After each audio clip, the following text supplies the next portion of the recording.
ದೇಶದ ಹೊರಗಿದ್ದು ದೇಶದ ಹಿತಾಸಕ್ತಿಯನ್ನ ಕಾಪಾಡುವಂತ ಒಂದು ಮಹತ್ವದ ಜವಾಬ್ದಾರಿಯನ್ನ ಹೊಂದಿದ್ದ. ಆವತ್ತಿನ ದಿವಸ ನನಗೆ ಫೈರಿಂಗ್ ಆಗಿದ್ದು 19,900 ಮಾಡಿ -45 ಇದ್ದು ಸರ್. ಮಾಂಜಲ್ ಬಾಂಬ್ ನಮ್ಗೆ ಹಾಕಿಬಿಟ್ರು ಮ್ಯಾಗ.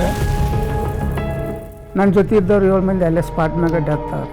ನಾನು 48 ತಾಸು ಅಲ್ಲೇ ಇದ್ದೆ. ನನ್ನ ಮ್ಯಾಗ ಮತ್ತು 2 ಫೂಟ್ ಬರ್ತು ಆಗಿತ್ತು. ಹುಡುಕಿ ಒಂದು ಮಷಿನ್ ಮುಖಾಂತರ ಅದು ಟಿಕ್ ಟಿಕ್ ಅಂತೇಳಿ ಅವತ್ತು ಸೌಂಡ್ ಬರ್ತೈತ್ರ. ಅದು 48 ತಾಸು ಮ್ಯಾಗ ನಾನು ಹುಡುಕಿ ತೆಗೆದು ಒಂದು 6 ತಿಂಗಳು ಕೋಮದಾಗಿತ್ತು ಸರ್. ಇಂಜುರಿ ಆಗಿದ್ದು ಗ್ರೆನೇಡ್ ಬ್ಲಾಸ್ಟಿಂದ ಆಗಿದ್ದು.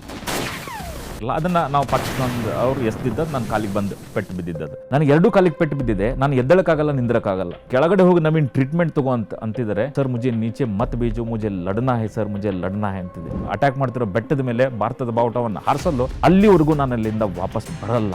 ಅವಾಗ ಡಾಕ್ಟರ್ ಏನು ಹೇಳ್ತಿದ್ದ ಅಂದ್ರೆ ಅದಕ್ಕೆ ಸ್ಟೆಬಿಲೈಸ್ ಆಗಿದ್ದಾವ ಈಗ, ಇರ್ಲಿ ಅಂತ ಬಿಟ್ಟು. ನಿಮ್ಮನ್ನ ಮೆಟಲ್ ಡಿಟೆಕ್ಟರ್ಗೆ ಚೆಕ್ ಮಾಡಿದ್ರೆ ಮೆಟಲ್ ಡಿಟೆಕ್ಟ್ ಆಗ್ಬಿಡುತ್ತೆ. ಆಗತ್ತೆ ಅಲ್ಲ. ಇಲ್ಲಿಂದ ಸಣ್ಣದಾಗ ಏನೋ ಪಸ್ ಬಂದಂಗಾಯ್ತು. ಕೈ ಹಿಂಗ್ ಆಗ್ಬಿಟ್ಟದ, ಕಾಲ್ ಹಿಂಗ್ ಆಗ್ಬಿಟ್ಟದ. ಕೈ ಕಾಲು ಹೋದ್ರೆ ಎಷ್ಟೊಂದಾಗಿ ನಾವು ಒಂದು ಹೆಮ್ಮೆ ಹೆಸರು ನನಗೆ. You are just not saluting the national flag. ತಮ್ಮ ಪ್ರಾಣಾರ್ಪಣೆ ಮಾಡಿದ್ರಲ್ಲ ಅವ್ರಿಗೂ ಕೂಡ ಸಲ್ಯೂಟ್ ಮಾಡ್ತೀರಾ. ಬೇರೆ ಕಡೆ ಎಷ್ಟೊಂದು ಕಡೆ ಯಾವ ಥರ ಅಂದರೆ ಅಲ್ಲೆಲ್ಲ ನೀವು ಮನೆ ಬಿಟ್ಟು ಹೊರಗಡೆ ಹೋಗೋಕ್ಕಾಗಲ್ಲ. ನೀರೇನಾದರೂ ಹೋಯ್ತು ಅಂದ್ರೆ ಅವ್ರು ವಾಪಸ್ ಬರ್ತಾರೆ ಅನ್ನೋದು ಗೊತ್ತಿಲ್ಲ. ನಾನು ಭಾರತೀಯ ಅಂತ ಹೇಳ್ಕೊಡೋದಕ್ಕೆ ಒಂದು ಹೆಮ್ಮೆ.